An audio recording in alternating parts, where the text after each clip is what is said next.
Hold on, where's my big scene? What about me? I'm supposed to be the star of the show, not him!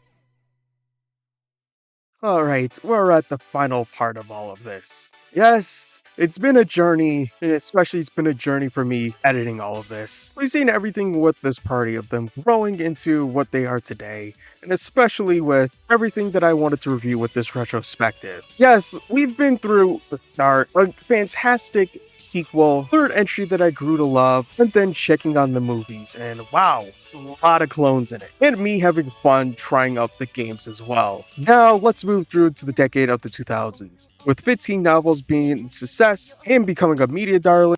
And like I said, with the stateside and the whole western part of the Slayers fandom, it kind of had its own little niche in a lot of ways. All of Slayers actually being completed here in the States by 2005, you can say that a lot of people that grew up liking Slayers did have an interest seeing what else is there. As the light novels would be drip fed to us throughout the mid-2000s, we would be pretty much in the dark of what else is going on with the series. As a lot of people started to speculate that there'd be a time for a fourth season. So with speculation like that, it was always going to be an interesting subject of something of this coming back. As an announcement would come in due time, we've had more or less theories upon when Slayers would actually be released upon in the forums. God, I wish I could be able to capture all those forum posts, because guess what? A lot of them taken down. Let me remind you, this is pre-2010 internet. And if you're someone like a Pokemon fan, you'd understand when I say this, how much of fake and dishonesty that we would get with people speculating with these news. So like with anything,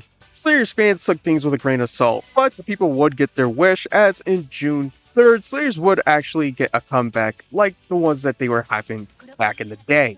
As you notice that this video is going to be long with a few parts, yeah, but we're all here for it. I'm battle tested, damn it. Those same people would actually be surprised, as there would actually be two of them, as they would be dubbed as Slayers Revolution and EvolutionR. Or what I'm going to be dubbing as these two seasons, Revo Evo, because they're both 13 episodes long, so they might as well just be considered just one big season. And I'll be real with you, I'm doing this because when Funimation bought the rights to the Slayers dubs and catalog, they actually treated it just like that, with the releases of being continuous for both of them. So with Slayers being back, we get to see how Slayers actually put their next step forward in the era of high-definition television. Slayers Revolution starts with a reintroduction of the gang as the pirate crew who gets struck with gold, and you know who loves gold more than anyone? Fetch us a high price. That's right, Lena Inverse and our boy Gowry is trying to take the pirate treasure from their last time going around, especially from last time they looked like they were going to die on a ship. But with the pirates not knowing their deal, they end with an introduction of themselves by whipping their asses, not behind their own ships, are Amelia and Zell, and with them sounding more clear than their original roles. And especially with these characters' voice acting history of that swap that happened back in season 1, yeah, it's nice to hear them back again. Because especially on the English side, this much of a 5-year skip, a lot of people that knew and loved were actually tracked down to actually do this version of the dub yet again. Of course, you have Lisa Ortiz that played her role as Amy on the 4Kids dub of Sonic X and Dark Age games, Hughes from Wings Club, and doing a lot of Pokemon side characters around that time. While Eric Stewart just being Seto Kaiba for the most part, and I always forget that he's actually Brock and James.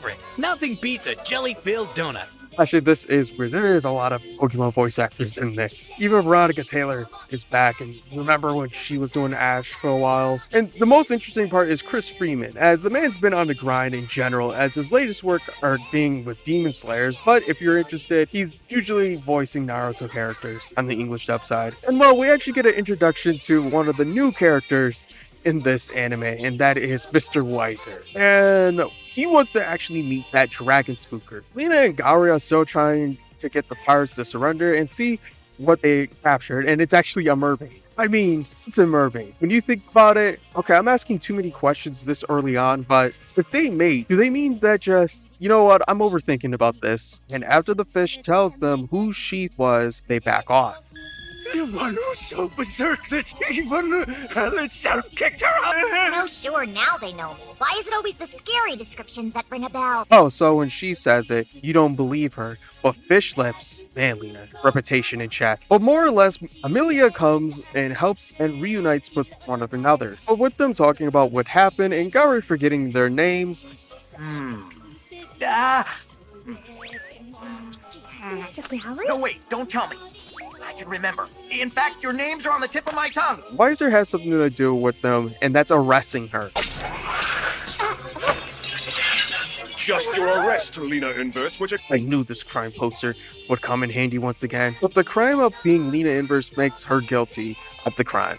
They got her surrendering, but not understanding who the hell Lena is, and screw diplomacy. Amelia, we gotta get out of here. Escaping the way, they actually have a secret Z mark explaining away Weiser. But knowing it's a weakening, being a turtle, they stop it, but with a familiar spell being casted, Darkness beyond twilight, crimson beyond blood, all the foes that stand before the mighty gift bestowed. Whoa! A dragon slave? Shit.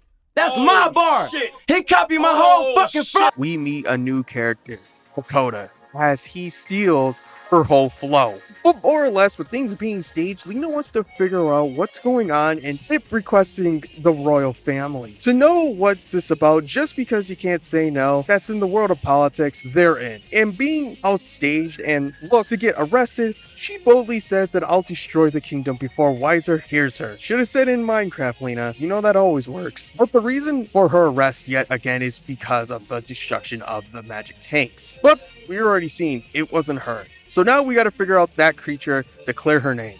And immediately finding this cow, that punk sneak attacks us. Look out! And so a chase for the creature, and that's not being different at all. But with neither backing down and backing up their decisions, they decide to duke it out. But this being about speed and pulling a stealing win, why birds? Bird up. But in reality, that she's called Being big or small, they're more like scrawny. Flat. Did you say flat? Since you want to play dirty, the gloves are off. flat yet again, and it makes her snap yet again. Telling you, this is Lena's biggest insecurity. But the Pimpsqueak ups the ante. He has the Sword of Light, saving him from death. It's actually a replica, so everything seems fine.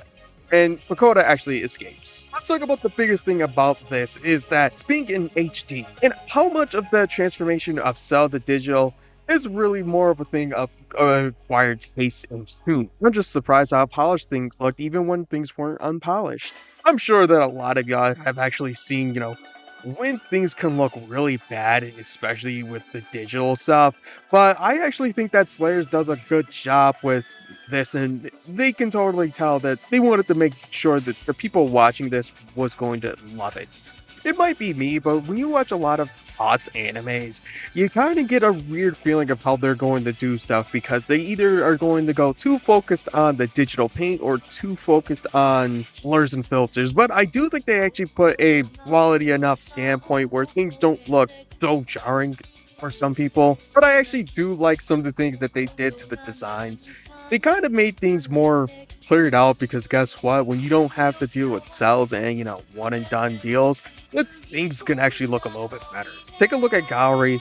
Gowry has more tones and blues than his original attire, which was just a really dark sea blue. Amelia having, dark hair with purple highlights, more has purple being the main focus of her hair in general than just highlights. Plus, let's not forget that JC did work on the movie, so they pretty much had a good idea on how things should look, especially with Slayer's Premium. Oh, and especially Zelgadis.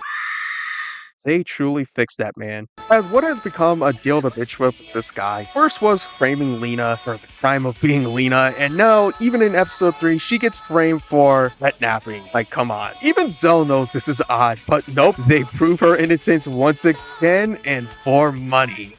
This kind of just becomes the main plot as of now, as Lena gets framed for whatever it is, and they have to solve it because Wiser is looking for any reason to arrest her. Unconscious. But they actually find the person that has been stealing the pets, and it's actually a scientist they're trying to make chimeras. Don't think about it, don't think about it, don't think about it. Ugh. But they get her name. But this is consistently happening to them bullshitting, chasing the little guy, and we actually meet the war criminal Zelos, and honestly, I like his voice here more than the original run. As always, it's a secret. But that's not the point, as we actually learn that we're actually near that little pipsqueak and near his town.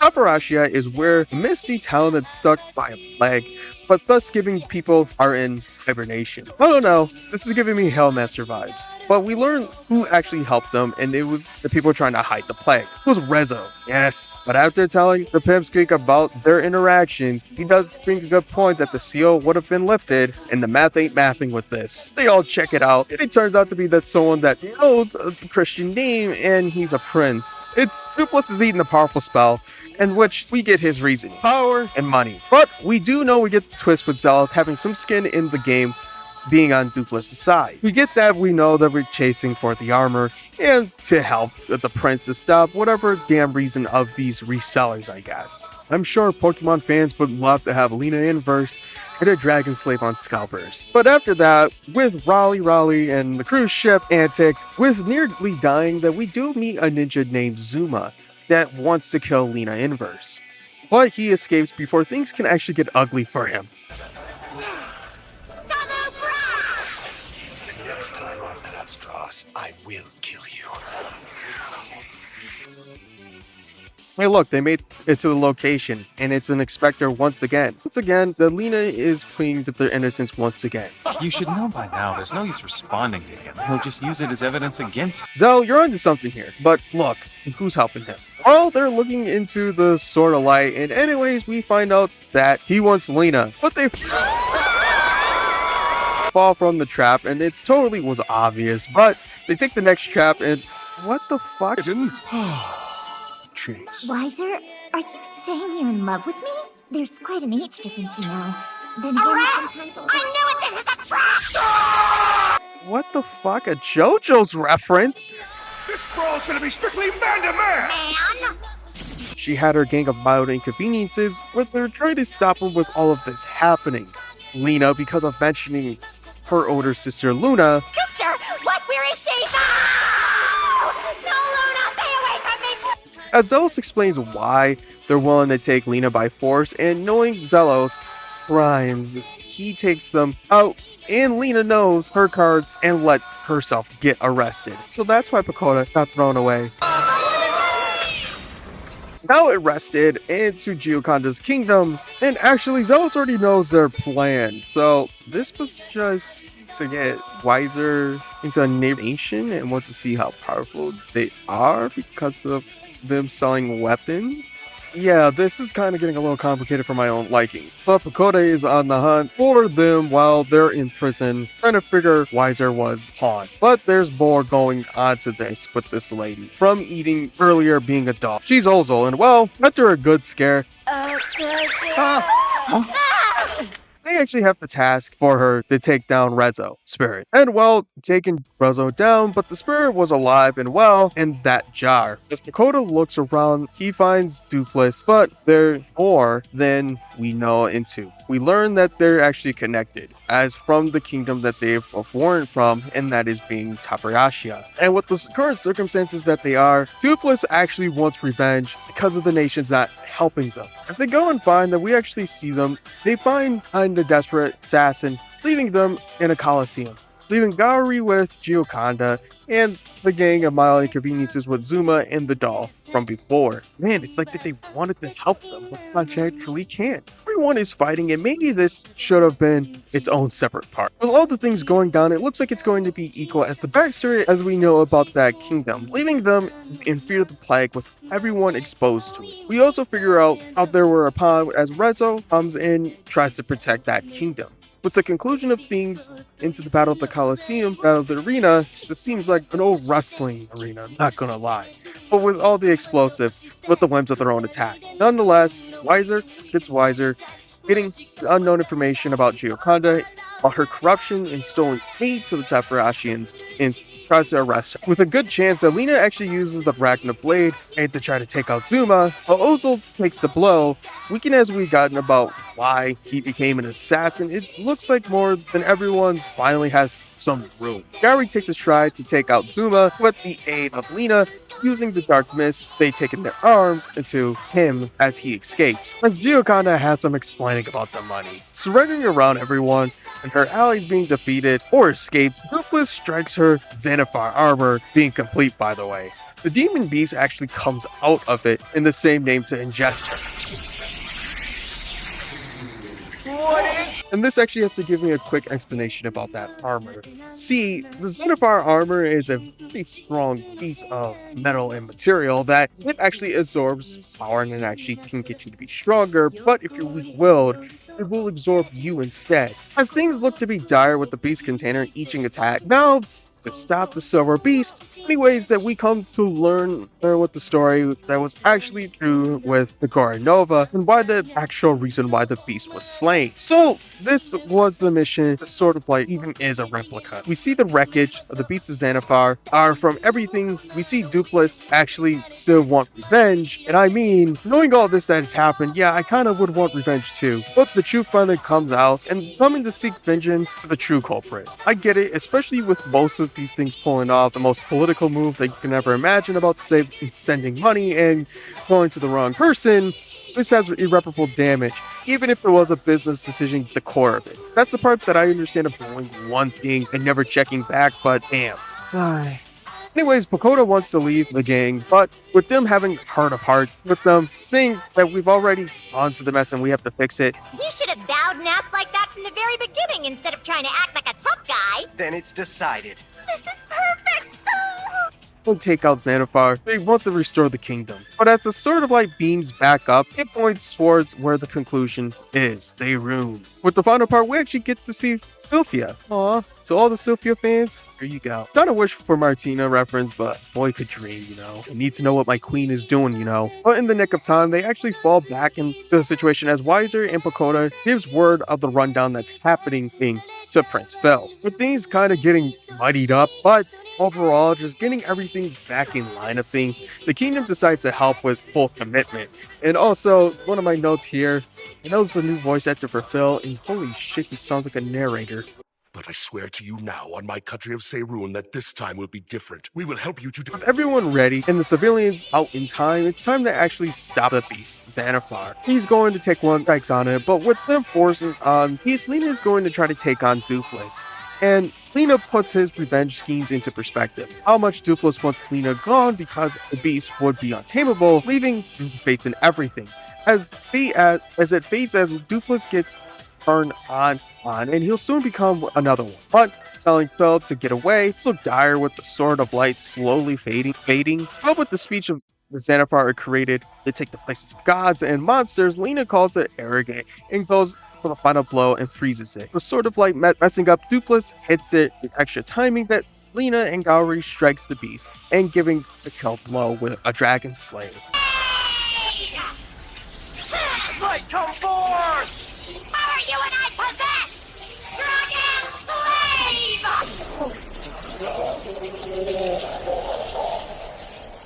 With things ending with the tree absorbing the Xanathar, and the gang giving a lesson about faith, leaving Dupless to partially a beast, with the monster seeping in him, giving a wink and another part down the line.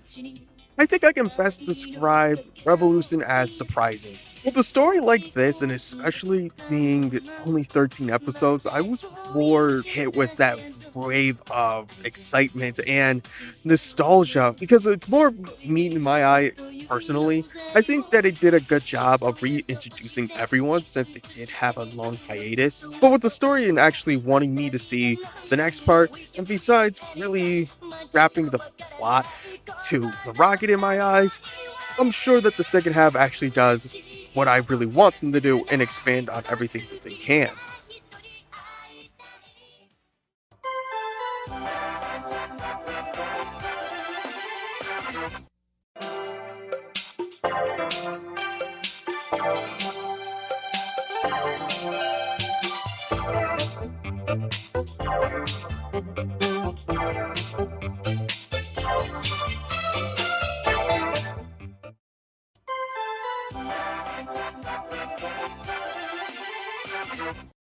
I don't know if this means that I have to remake a introduction for Evolution R or an intro. Screw it, I'll just make a new intro for it.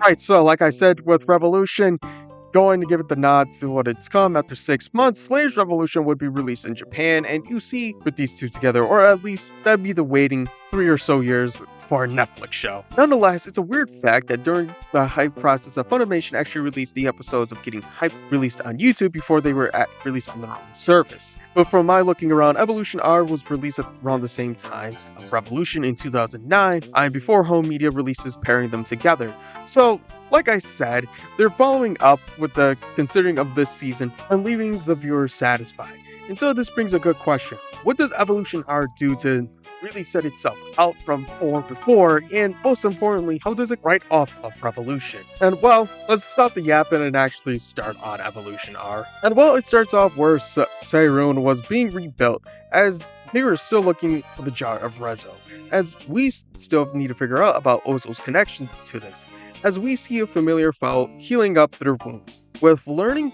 what the jar was, it's actually the Hellmaster jar. Yep, that Hellmaster. So, we're digging, people. But after Zell and Amelia finds the door to find the rubles, they start investigating, seeing what's inside, and besides the rubble, they research and find a singing set of armor. With getting off of a bad note that she seems like a serpent. Anyways, what's the armor's name? Nama, of course, in which their souls was stuck into a jar, and with all this happened, and Lena not dealing with her shenanigans, we clearly know that, guess I have to give spoilers here, it's Naga. Now you kinda get why this whole retrospective had a certain order to it. Yes, this is Naga right here. And this was their way of actually getting Naga concluded into the series. Because, more or less, that she was just exclusive to a special batch of books, the games, and the movies. She wasn't part of the main timeline of anything, for the most part. But let's get back to it, as they duke it out and they still using magic, huh? Never thought a magical set of armor would do that. But after getting magnetized, Lena decides to make her into a tea kettle, and actually, not, but the surrounding She really doesn't know when to stop! You ready? Nama actually joins them. But what a diva Nama is. Excuse me? Anyways, then we go to the next village. They get pushed around because of what's been going on into the village, and so they stake out to find out what is going on so they can solve their problems. As it's more or less a failure, as they try to stop a knight, but he tries to plead his case as those zombies were helping him. But he doesn't seem like a bad guy, as he lost his head in a buzz-driven party. But it looks like that he knows about a jar and a collection of them. So they decide to do a trade and help him out if they will get access to those jars. They get an emergency meeting about it, and as the leader of the group shows up, it's actually something that is really stupid, because color me surprised. He actually tries to scurry away, but losing the skill in a heartfelt moment, getting the helmet, we actually get access to those jars. See what happens with helping people? We get nice things. Now let's see those jars. And wait a minute, these jars are just octopus jars. This is not what we were looking for. What the hell? Honestly, Zal, rather fish like you are. Anyways, with that, and going up to the Dragon Mountain with a cool reference, if you know Ball. No, you're just like her. Completely the same, just like sisters. Amelia gets stuck into a flash flood, and Nama even tries to attempt to save her. But as that is going on, we actually see them get stuck as one. Mr. Gowrie! Mr. Delgado, save me, please! Are you Miss Nama? But how did that happen? Well, you see. In which that they're looking for them, and they're trying to figure out how to separate. But we get into seeing the two stuck and chaos happening.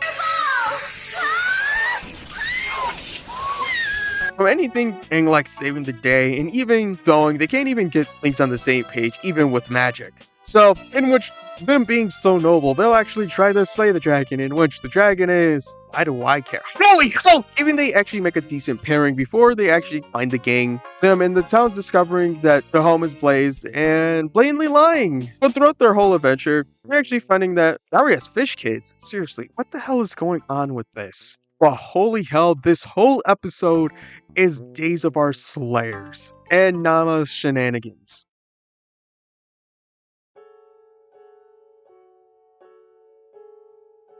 Wow! That fish is humongous! Uh-huh. Papa caught a big one. And I'm gonna eat yours too, whether you like it or not, Gary. I'm just going to nip down to the market real quick. Okay. Lena. We're truly happy together. We were poor, but we shared the drink. But then, my darling left me.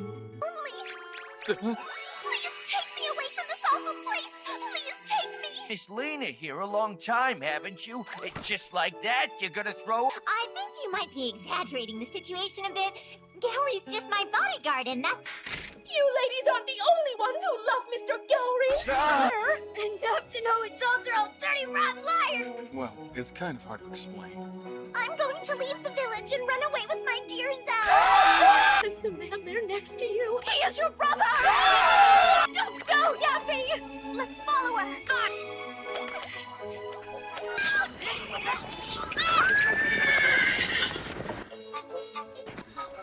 Are you okay, Mr. Bakota? Mr. Bakota! Dakota! She's been suffering from a terminal disease for years, and we've lost all hope. A runaway dragon? An obligatory melodrama plot point!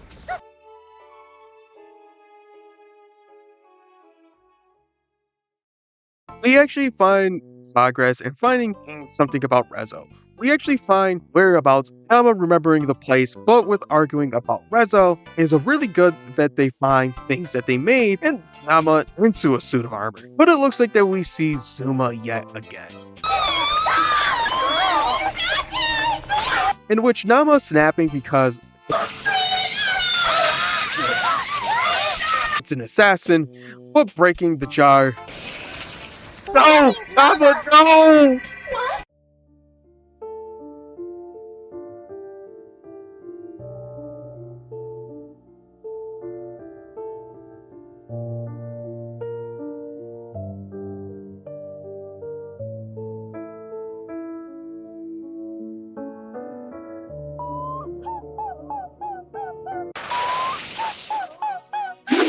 We know where the jars are and it is where to next, but heading out to town out and learn that there's something else that Zuma wants to assassinate. Bickering in his son Abel, calling Lena, card artist with this loop, Lena was going into the storm before someone shows up with the Hellmaster's jar. It's Ozil, and Ozil's here with the mission to protect that jar. But after eating, and well then,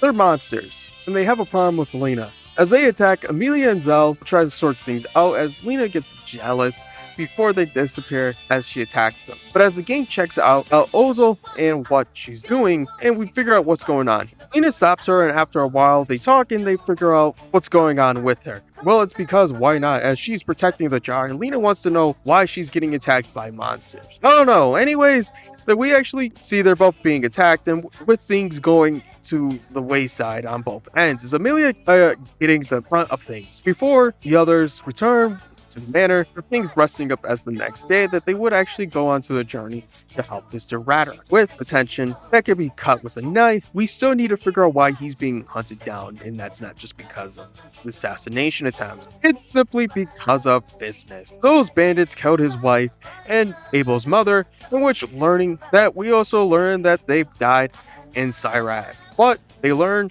they have company, and it's lesser demons. As Zell and Amelia takes them on for now until demons spot the reunion, the demons are only there to distract Zell and Amelia, with Zuma getting to the real prize, and that's with the battle.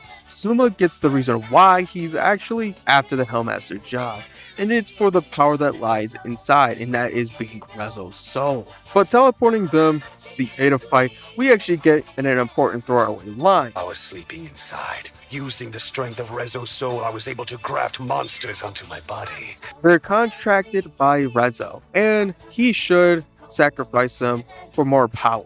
With things actually looking dire, we actually see the boy able to show up with the aid and goes on something about his dad and so you're telling me Zuma is Radlock? Huh, more you know. But with the Ragnar blade, Zuma grabs the sword of light and goes toe to toe. But oh god, no, not Zelos.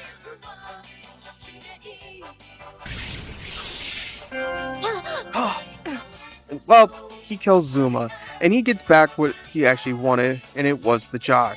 But knowing the handlers won't budge, and about that, we know that he'll be looming around just around the corner to strike yet again. This actually brings a really good question about Ozo. Does this mean that she's free from whatever her mission was, right? Her mission to protect the jar from someone that was an ownership of the jar? Well, they're so binded as it is Rezo, and well, we know why they would want him out, but we do want the kingdom to be restored from his former glory. So what is there to do? Screw it. Nina becomes the owner and looks to be more dumbfounded on what to do with it. But Ozo actually gives into how they can open the seal by just removing the seal by a new base and destroying the jar. Great. So now we know what we can do and how many episodes, and oh, well, at least you know that you need to give orders so she won't fail the mission. But with Zell being pissed about the jar speaking, and hey, he's given a proper info on how to revive him, the forgotten magic system. See, I can go into a whole rant about this, but I do want to mention that there was a light and dark magic into this. I'm sure some of y'all forgot, but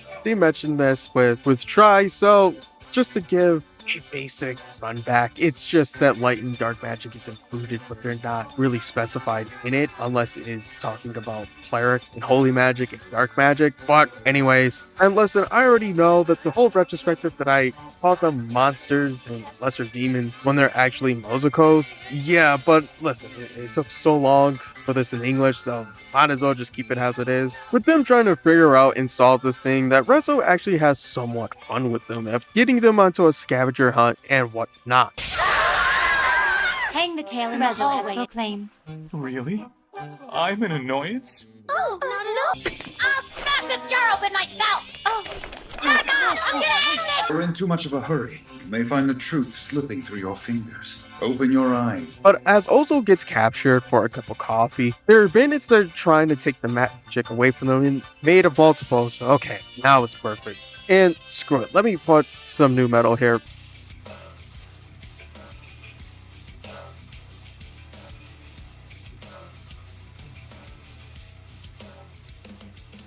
I swear Affiliate would probably think that Lena is being a monster by breaking these jars. But it looks like the receipt and the MacGuffins are all hunted for the stew and just to help the town. Because in the following day, Zell becomes irritated and trying to get his body back to normal. And as Ozo tries to de-escalate the situation by trying to make this about graying everything around it, Zell isn't taking any of that. He won't be convinced. He'll sacrifice his own blood to do this if he needed to. But Lena is actually doing some thinking, and she's correct about Rezo, because admitting to that he planned it of using the Hellmaster jar as a way to transfer his soul so he can regain his sight. In the simplest of ways, Taprashia was the experiment in all of this. And before Lena slayed him, well, Lena made sense of the things saying that he created the flag. I take it back. Zelos, you may be a war criminal, but you're not as much of a monster as Rezo. But we actually learned who was going to be the best vessel. It was Prakoda, the original body. But as Zell dashes away, he wants to figure out a way to get his body back. And so he wants to destroy the jar. Rezo calls his bluff and simply admitting that Zell's gonna stay this way, like it or not. And with a bit of rage that Zell was actually going to throw the jar before Prakoda actually comes and steals the jar away from him, leaving Gowry behind. Poor Gowry. When they arrive deep in the forest, they actually are near Taprashia, but he must wait until nightfall or he will fall for nothing. And when nightfall comes, it actually times for the Ichabod inconveniences look for them, but it looks like to be Zelos, and he wants to help by getting them to the temple. But because about the situation and Really? really got me curious is why you would help us to find the temple when you're aiming to get the Hellmaster's jar for yourself. So I think if I had to give a reason, it would be because it amuses me. Meaning that Nina's antics are fun, and there's more to the jar. As Makoto gets to the room with the crystals, there is some doubt as he might be or nothing. But with Ozol even having second doubts, Velox is here and he looks at the gang to tell them just in time.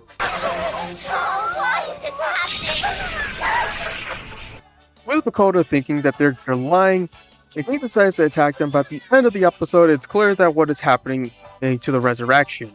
Zelos has skin in the game as he wants to bring, with also feeling human out of the situation and wants to see the revival and seeing them react. This made her learn as much about humans. With the jar broken, we can see what happened. Ozo loses her consciousness and meeting once more with Rezo is alive, with him fulfilling his prophecy. But reviving, they must cure the plague, as they look like Rezo is a dick, but the fact that's willing to keep his promise and save them, things looks to be somber as he'll never really try to be the prince as he is. But as Lina and Gaori goes to see Rezo, seeing his reaction but putting him in the blame of the situation, but Zo shows up with his own questions. As Lina asks this, "There's something more to your resurrection than you've told us, and I want to know what it is." why did these things start in the beginning with the jar? With a beam of light, Zolo tries to take out Rezo, as Rezo holds on to too much power in the world's balance. As Zelos looks weak for Rezo, wait, he's getting buried? A day has come to be an ultimate Zelos hater. Point where they're brought up to their first battle, it was just Rezo in the jar, but he's of Shaperdicto included. So now we must come once again to take out the Red Priest, opening his eyes as he can finally see this ass whooping.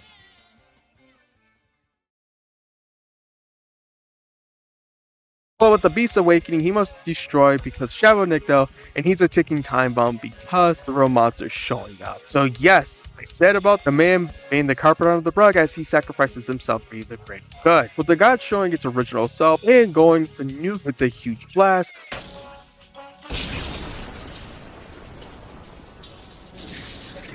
they survive, but they get back onto this. As it succeed, they are going to have to team up and get through this once and for all. With people evacuating and the king noticing his son is doing this, well, that's not the point here.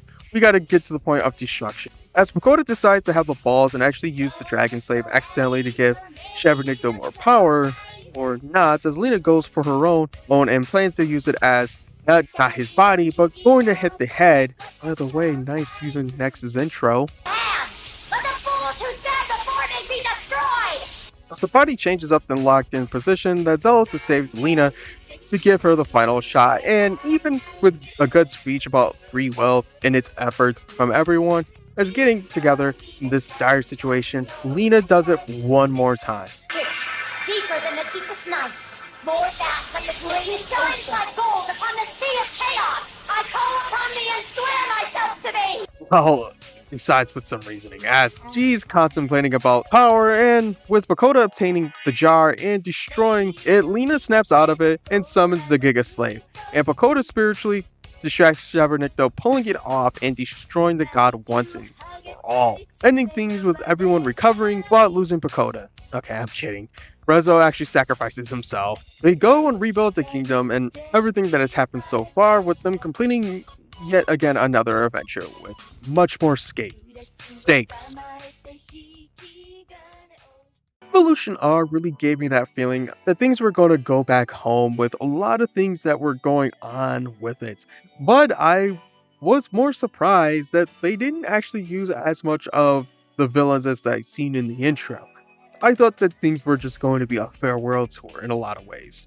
Get more shoehorning Naga into this was kind of disappointing, but I'd be honest with you, they gave a good third and fourth quarter that I would give it a pass out of all of this. As Revolution was a good reintroduction of the series, new fans getting EvolutionR, I kind of feel like that they threw some red meat at them at most, keeping everything at the series around what it was. Just Lina destroying Shaperdicto yet again. With the aftermath of Rebel Evo It was taken as a success in a lot of ways because it got more people interested in Slayers yet again.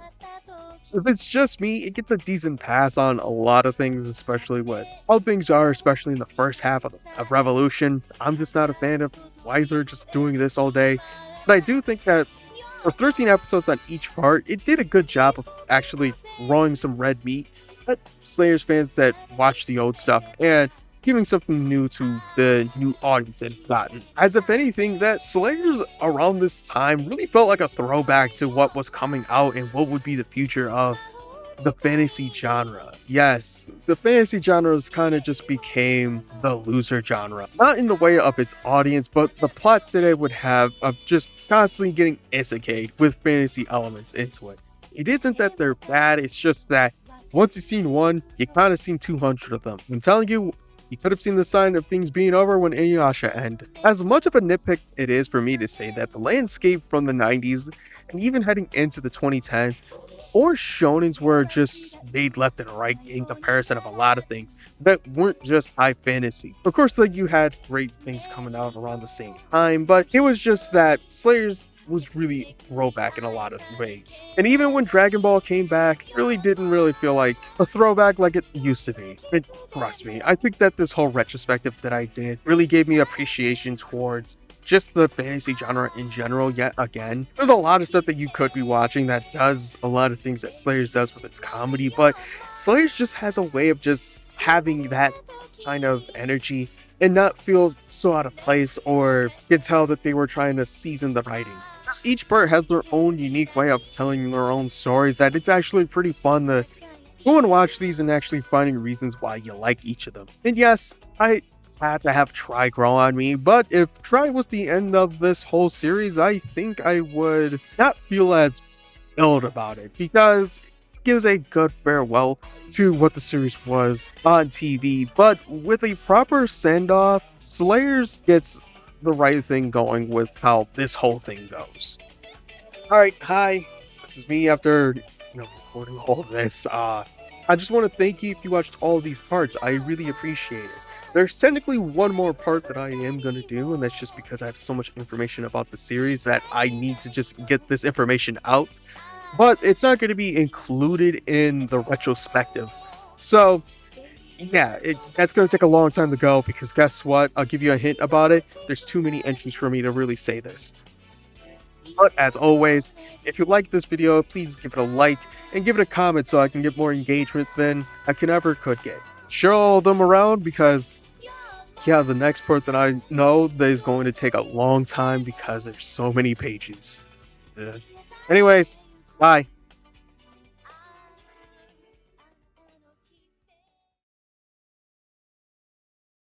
Well,